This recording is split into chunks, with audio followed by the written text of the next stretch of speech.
जाएगी। भगवंत मान को हम आंख नहीं दिखा पाएंगे। दिखाने चले थे एक शख्स, एक मैसेंजर गए थे, राघव चड्ढा जी। राघव चड्ढा जी कहां गायब हैं पता नहीं।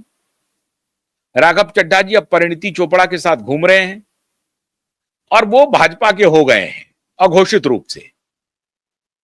कोई टिप्पणी नहीं आ रही है कहीं भी, न फ्रंट पर हैं, न बैकफुट पर हैं, न मीडिया में हैं। कहां हैं राघव चड्ढा जी परिणीति जी के साथ, किसी को कुछ मालूम नहीं है। हालांकि राघव चड्ढा को उन्होंने चेकमेट के रूप में भेजा था पंजाब कि राघव चड्ढा देखभाल करेगा भगवंत मान की। भगवंत मान ने कहा कि साहब अगर यहां पर इस तरह का धंधा करेंगे तो हम चलने नहीं देंगे। भगवंत मान बगावत कर देता और भगवंत मान तैयार थे भारतीय जनता पार्टी में आने के लिए। और अभी आम आदमी पार्टी को पंजाब में तोड़ने के लिए कांग्रेस भी कुछ कर सकती है और बीजेपी भी कर सकती है। तो भगवंत मान ने आंख दिखाया कि जो आप दूसरे को डराते रहते हैं तो आप समझ लीजिए कि आपकी हालत हम क्या करेंगे। अरविंद केजरीवाल उल्टे पांव पंजाब से भागे और उनको लगा कि जो जिनको इन्होंने भेजा है उनको भी बोल दिया भैया कि हम भगवंत मान के मामले में तुम अपना निर्णय अपने से लो, हमारे कहने पर मत चलो। तो राघव चड्ढा भी वहां से रवाना हो गए, चले गए इंग्लैंड, चले गए ऑपरेशन के लिए। जिन दिनों जेल पकड़ के लिया जा रहा था राघव चड्ढा नहीं थे। इतने बड़े सिपा सालार जिन्होंने उनको राज्यसभा में भेजा,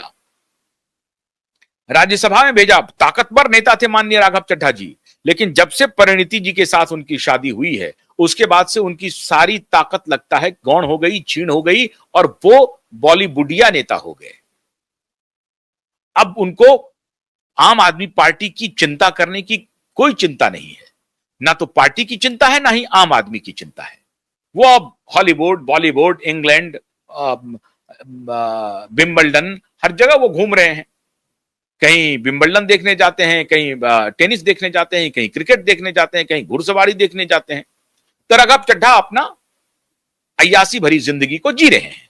उन्हें आम आदमी से कोई लेना देना नहीं है। राज्यसभा के सांसद हैं ये वो। तो खेल खत्म हो गया राज्यसभा, और उनको लग गया था कि मेरी भी जेल जाने की बारी आ सकती है। राघव चड्ढा जी निशाने पर थे। राघव चड्ढा ने जेल से बचने के लिए अपना सरेंडर कर दिया और रवाना हो गए। अरविंद केजरीवाल को अब लग रहा है कि सारे लोगों ने बारी बारी से सरेंडर कर दिया है, मेरे पास कोई चारा नहीं है। पहली जो हमारी लड़ाई है कि किस प्रकार से हम जेल जाने से खुद को रोकें, और इसके लिए धनखड़ के इस इंफॉर्मेशन को तुरूप के पत्ते के रूप में इस्तेमाल किया कि ये मैं आपका हो गया हूं, मैं आपको ये जानकारी दे रहा हूं, अब आप बताइए कि मुझे क्या मिलेगा। ठीक है, अब ये आप कहें कि बार्गेनिंग हो सकती है, सरकार इनके साथ बार्गेनिंग करेगी, मुझे इस पर संदेह है, लेकिन सरकार इनको कुछ ना कुछ तो देगी पारितोषिक और कहेगी कि आप शांत रहिए। हालांकि अगर नहीं भी देगी तो अरविंद केजरीवाल मोदी को आंख दिखाने की स्थिति में नहीं है, अमित शाह को आंख दिखाने की स्थिति में नहीं है। कभी भी उठा करके उनको जेल डाला जा सकता है, क्योंकि वो पूरी तरह से शीशे के घर में हैं, वो किसी और पर अभी पत्थर चलाने की हालत में नहीं है। तो अरविंद केजरीवाल ने अपना काम पूरा कर दिया और मिलॉर्ड एक प्रकार से मोदी जी और अमित शाह जी को कहा कि मिलॉर्ड हमें किसी तरह से बचा लीजिए। सत्येंद्र जैन थोड़ा सा अभी एक दो केस में उनको रिलीफ मिल गया है। सरकार अरविंद केजरीवाल को नहीं बचा सकती। मामला कोर्ट का है, अदालत को निर्णय लेना है, अदालत एविडेंस के हिसाब से चलेगी। एविडेंस अगर अगेंस्ट में होगा तो अगेंस्ट में फैसले आएंगे और उसका भुगतना पड़ेगा नतीजा, उसमें सरकार कुछ नहीं कर पाएगी। लेकिन अगर एविडेंस नहीं है तो अदालत से उनको क्लीन चिट मिलेगी। हां, यह हो सकता है कि एक के बाद एक जो एफआईआर हो सकते हैं, दूसरे केसेस में इन्वॉल्व हो सकते हैं, परेशान हो सकते हैं। सरकार के पास जो मशीनरी है, एजेंसी है, उसको सरकार कह सकती है कि थोड़ा गो स्लो हो जाइए, थोड़ा धीरे चलिए। तारीख बढ़ सकती है, तकदीर नहीं बदल सकती है। तकदीर में अगर जेल लिखा होगा तो जेल जाना ही पड़ेगा। तकदीर को बदलने नहीं बदलने के लिए तारीख में थोड़ी बहुत परिवर्तन हो सकती है। तो केजरीवाल की तारीख में सरकार बदलाव कर सकती है। अब यही होता है कि भाई तारीख जब बदल जाती है तो कई बार तकदीर भी बदल जाती है। तो केजरीवाल ये सोच रहे हैं कि पहले तारीख तो बदलते रहो।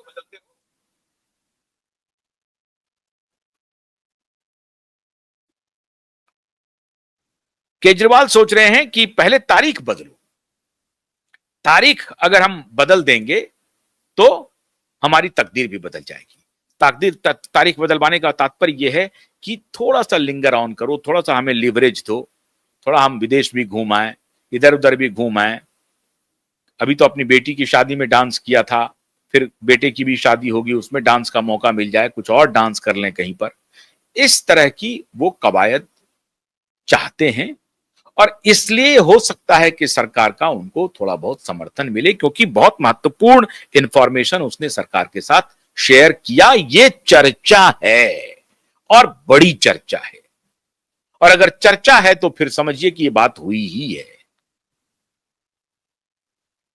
तो अरविंद केजरीवाल को चले थे धनखड़ यूज करने के लिए, यूज कर लिया केजरीवाल ने धनखड़ को, और केजरीवाल ने न सिर्फ धनखड़ को यूज किया, धनखड़ को पीछे से ऐसा छुरा घोंपा जिसका जख्म जिंदगी भर धनखड़ नहीं भूल पाएंगे, और ये जख्म भरेगा भी नहीं,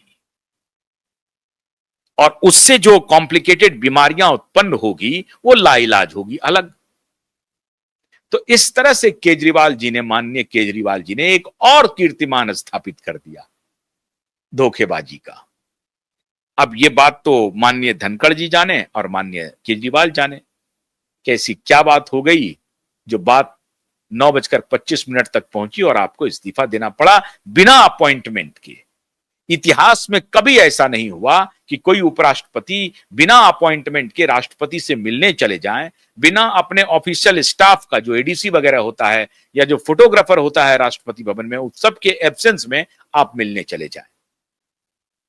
तो ऐसी इतनी बड़ी बात हो गई होगी, आप कल्पना कीजिए किस मन स्थिति में धनखड़ आ गए होंगे।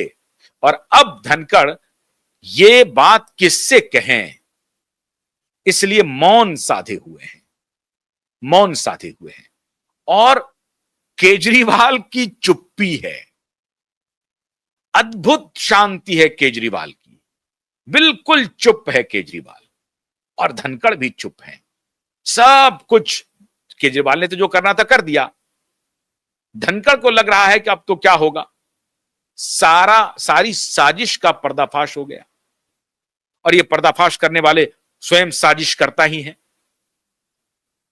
तो धनखड़ अब ये सोचते सोचते सोचते उनकी तबीयत अलग खराब हो रही होगी, और इधर कांग्रेस पार्टी ये सोच रही होगी कि साहब ये अद्भुत खिलाड़ी हैं, एक से एक खिलाड़ी हैं, हमसे भी एक बार राय मशवरा कर लेता केजरीवाल। लेकिन इसके पहले कि केजरीवाल कांग्रेस तक ये बात पहुंचा पाती, केजरीवाल चंद्रबाबू नायडू तक ये बात पहुंचा पाती, बात पहुंच गई सरकार पर। क्योंकि जो बात उनको मिली थी, उनको लगा कि यही मौका है, हम सरकार का जो कॉन्फिडेंस है वो लेने के लिए, इससे बड़ा और हमारे पास कोई तुरुप का पत्ता नहीं हो सकता है। उन्होंने फौरन से पेशतर जाकर के फैसला लिया और जाकर के सरकार को इंफॉर्मेशन लीक कर दिया।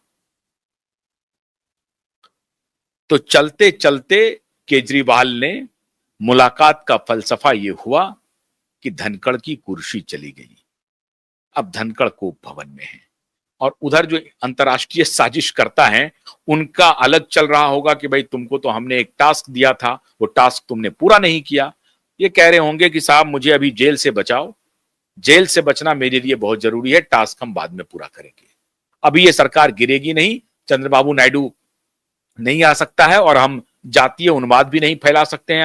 अभी मामला नहीं चल पाएगा, अभी मेरी जेल जाने की स्थिति बनी हुई है, पहले मुझे जेल से बचना है। तो सबको करके पहले 100 अपने लिए, केजरीवाल सिर्फ और सिर्फ खुद के लिए जीने वाला, इस सृष्टि का सबसे बड़ा सेल्फ सेंटर्ड इंसान में से अगर है कोई एक, तो सबसे आगे की पंक्ति में केजरीवाल मिलेंगे आपको। तो केजरीवाल इतने स्वार्थी हैं, स्व केंद्रित हैं कि अपने बियॉन्ड वो किसी को देख ही नहीं पाते हैं। वही स्थिति धनखड़ के साथ उन्होंने कर दिया। बहुत बहुत शुक्रिया, नमस्कार।